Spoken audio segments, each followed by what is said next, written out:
नमस्कार विद्यार्थी मित्रांनो, मी अमोल आगरकर. इंजिनियर अमोल चॅनलमध्ये पुन्हा एकदा आपले मनापासून स्वागत करतो. बऱ्याचशा विद्यार्थ्यांचे मला प्रश्न असतात की सर जेई किंवा इलेक्ट्रिकल, सिव्हिल, इलेक्ट्रॉनिक्स किंवा मेकॅनिकलच्या वॅकन्सीज वगैरे MSCVच्या 3 कंपन्या ज्या आहे महावितरण, महापारेषण, महानिर्मिती यामध्ये येतील का किंवा यावर्षी किंवा पुढल्या वर्षी अपेक्षित आहेत का?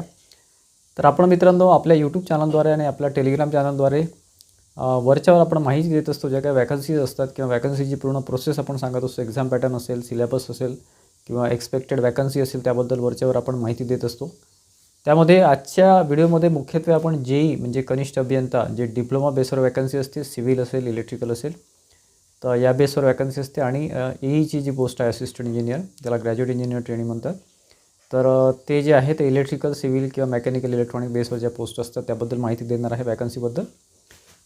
तर मित्रांनो वॅकंट पोझिशन ह्या भरपूर आहे तीनही कंपनीमध्ये. त्याबद्दल आपण रिसेंटली 1-2 व्हिडिओमध्ये न्यूजपेपरचे जे कटआउट्स आहेत त्याची माहिती दिलेली आहे आणि ॲक्च्युली वॅकन्सी भरपूर आहे, वॅकंट पोझिशन भरपूर आहे, परंतु हे पूर्णपणे वॅकन्सी फिल करत नाही तीनही कंपनीमध्ये. स्पेशली महाजेनकोमध्ये इलेक्ट्रिकल, मेकॅनिकल, सिव्हिल, इलेक्ट्रॉनिक्स या आणि इन्स्ट्रुमेंटेशन वगैरे या सगळ्याच्या वॅकन्सीज येत असतात JEEच्या. आणि JEEची सुद्धा वॅकन्सी डिप्लोमा बेसवर, इलेक्ट्रिकल, सिव्हिल बेसवर किंवा इलेक्ट्रॉनिक बेसवर तिथे येतच असते. आणि महावितरणमध्ये इलेक्ट्रिकलच्या सेपरेट वॅकन्सी असते डिस्ट्रीब्युशन म्हणून, JEE डिस्ट्रीब्युशन, AE डिस्ट्रीब्युशन. आणि सिव्हिलच्या ह्या सेपरेट वॅकन्सी असतात, वेगवेगळ्या वॅकन्सी असतात. तर त्या वरच्यावर निघत असतात. मागच्या 2-3 वर्षामध्ये म्हणजे साधारण 22, 23, 24मध्ये चांगल्या वॅकन्सी आलेल्या आहेत किंवा आलेल्या होत्या. त्यामध्ये महाजेनको मध्ये 600 समथिंग वॅकन्सी होत्या आणि बाकीसुद्धा बऱ्यापैकी वितरणच्यासुद्धा 300-350 होत्या आणि बाकीसुद्धा ट्रान्सकोच्या 2 वेळा वॅकन्सी येऊन गेल्या. साधारण 500 ते 550 वॅकन्सी महाट्रान्सकोच्यासुद्धा AEच्या येऊन गेल्या. महाट्रान्सकोमध्ये JEEची पोस्ट निघत नाही, ती पोस्ट आता ॲबॉलिश झालेली आहे, म्हणजे ती आता येतच नाही. महाट्रान्सकोमध्ये JEEची पोस्ट निघत नाही डिप्लोमा बेसवर. परंतु महावितरण आणि महानिर्मिती या दोनही कंपनीमध्ये JEE आणि AEच्या वॅकन्सी ह्या दर 1-2-3 वर्षामध्ये येतच असतात. कधीकधी 4-4 वर्षाचा सुद्धा मोठा गॅप पडतो. तर आता रिसेंटली जर विचार केला आपण की आता वॅकन्सी येईल का, तर मित्रांनो बघा रिसेंटली आपण सांगितलेलं आहे तुम्हाला की वॅकंट पोझिशन भरपूर आहे. त्यामुळे आता प्रयत्न भरपूर सुरू आहेत. विद्यार्थ्यांचेसुद्धा काही ठिकाणी प्रयत्न सुरू आहेत, आंदोलन वगैरे करायची तयारी आहे आणि ऑनलाईनसुद्धा आपण त्याला म्हणतो मागणी सुरू आहे आणि युनियनचीसुद्धा मागणी सुरू आहे. त्यामुळे 2026मध्ये एक्सपेक्टेड आहे, मी असं म्हणणार नाही की कन्फर्म येईलच म्हणून, कारण की ॲक्च्युली डिपार्टमेंटमध्ये जे आतमध्ये बसले आहेत हेड ऑफिसला त्यांनासुद्धा माहीत नसतं की पुढे काय होईल किंवा वॅकन्सी येईल की नाही येईल. कारण की हे मॅनेजमेंट, त्यानंतर युनियन, त्यानंतर तुमचं जे ज्या पोस्टवर बसलेले आहेत ते सगळे मोठे मोठे CGM वगैरे किंवा HR वगैरे, तर त्यांच्या हातामध्ये या बऱ्याच गोष्टी असतात. आणि प्लस गव्हर्नमेंटच्यासुद्धा हातामध्ये या गोष्टी असतात. गव्हर्नमेंटने अप्रुव्हल दिलं तरच या वॅकन्सी येतात, अन्यथा येत नाही. आता गव्हर्नमेंटच्या माइंडमध्ये काही स्ट्रॅटेजी असेल किंवा काही दुसरे काही विचार असतील किंवा त्यांच्या मनामध्ये काही प्लॅनिंग असेल तर ते वॅकन्सी काढतील, अन्यथा काढणार नाही. कारण कसं आहे की मागे इलेक्शन होतं त्यामुळे भरपूर प्रमाणात वॅकन्सी येऊन गेल्या. आता एक्झॅक्टली याच वर्षी येतील का हे सांगणं सध्या कठीण आहे. स्पेशली JEEबद्दल बोलतो आहे, बाकी ITIचे तर मी प्रत्येक वेळेस अपडेट देतच राहतो, या आधीच्या व्हिडिओमध्ये आपण दिलेलं आहे. परंतु स्पेशली JEEचं सांगू इच्छितो की माझ्या दृष्टीने मला जे वाटते ते मी तुम्हाला पहिले सांगतो. बाकी जे आहे यांचं डिपार्टमेंटचा काही भरोसा नाही, काढतील तर काढतील, नाही तर 2 वर्ष वॅकन्सी पण काढणार नाही, अशी पोझिशन येते, अशी वेळ येते कधी. ठीक आहे, मला तरी असं वाटतं की महाजनकोमध्ये आणि महावितरणची प्रोसेस अजूनपर्यंत कंप्लीट झालेली नाही आहे. परंतु सगळ्यात जास्त जर शक्यता असेल JEEची तर ती महाजनकोमध्ये आहे डिसेंबर 2026पर्यंत. काही विद्यार्थ्यांचे मला प्रश्न येतात की सर वॅकन्सी कुठल्या महिन्यात येईल, कुठल्या तारखेला येईल. अरे बाबा, हे कोणालाच माहीत नसते.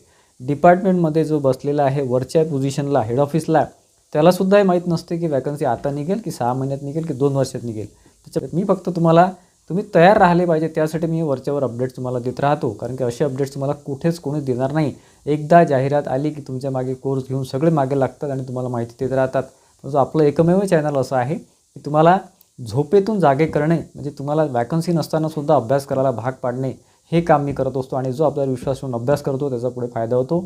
22, 23, 24च्या रिक्रुटमेंटमध्ये सेम असंच झालेले आहे. बरेचसे विद्यार्थी सिलेक्ट झालेले आहे आणि काही टॉपरसुद्धा आहे जे आपल्याशी कनेक्टेड होते. ठीक आहे, परंतु मला ते मार्केटिंगची सवय नाही, त्यामुळे ते मी करणार नाही. मी तुम्हाला सांगू इच्छितो की आता जर तुम्ही तयारीमध्ये राहिले, आता जर तुम्ही वॅकन्सी न निघता जर तुम्ही तयारीमध्ये राहिले, तुमचा ॲटलिस्ट सेल्फ स्टडी सुरू ठेवा. असं मी म्हणत नाही कुठे कोर्स लावा किंवा बॅच लावा, असं म्हणणार नाही. ती तुमची इच्छा, तुम्ही लावा नको लावू. परंतु सध्या सेल्फ स्टडी सुरू ठेवा. काहीतरी ब्रशअप करत राहा, जुने व्हिडिओज बघत राहा, जुन्या तुम्हाला काही वेबसाईटवर माहिती मिळेल ते बघा आपलीसुद्धा वेबसाईट आहे, त्यावरसुद्धा आपण माहिती देतो engineeramol.com. पण तो यूट्यूब चॅनलवरच आपलं जे आहे यूट्यूब चॅनल, तिथे सर्च करा इंजिनियर अमोल AE महाजेनको किंवा महाजेनको रिक्रुटमेंट 2025-24 जे काय असेल ते असं सर्च करा यूट्यूबवर. सगळी माहिती तुम्हाला syllabus wise, exam pattern wise सगळी माहिती मिळेल.